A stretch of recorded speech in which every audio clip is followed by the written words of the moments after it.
Let's review risk, and more importantly, identifying risks within the project. I always enjoy talking to people about risk in a project, not because I like it, it's because it's very important, and I think that a proper risk management plan is absolutely essential to having a successful project. We're going to take a couple moments on best practices on how to identify and also the different types of risks that you can review. Environmental risk.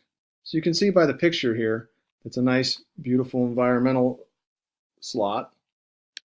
And depending on your project, there could be risk environmentally.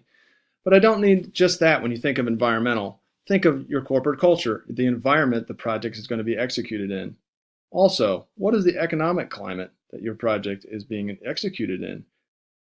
Last, political stability. If you are in an area where your government is unstable or you're in the middle of a recession, the chances of having risk affect the project are exacerbated. Here you'll see three common methods used to identify risk. One, the Delphi method, which is more numeric in nature. Also, brainstorming and checklists. I'll spend just a couple minutes talking about brainstorming, as I think it's a very valuable exercise.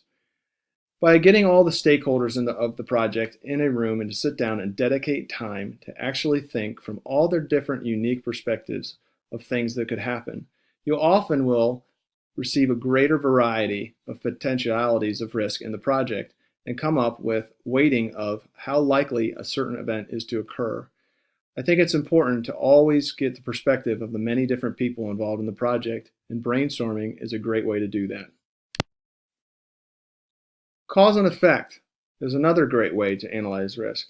And the beauty of this one is you can identify risk as an effect or a cause, and you can then work backwards or forwards. So you don't need to necessarily know what the beginning is and then the risk would be. You could identify what potentiality of an end result and work back and work through in your mind and say, well, what could cause this? There's several different methods to do cause and effect, fishbone diagram. You can work through charts, and then you could do a strength, weaknesses, and opportunities threats analysis. No matter which method you would choose, the important thing is the cause and effect method is important.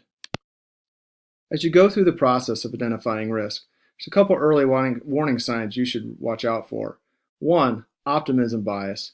Many of us suffer from this in terms of our own. We always overlook the potentiality of bad things happening to us, that we've been successful in the past, that our organization's been around for 50 years. We'll always be able to overcome this.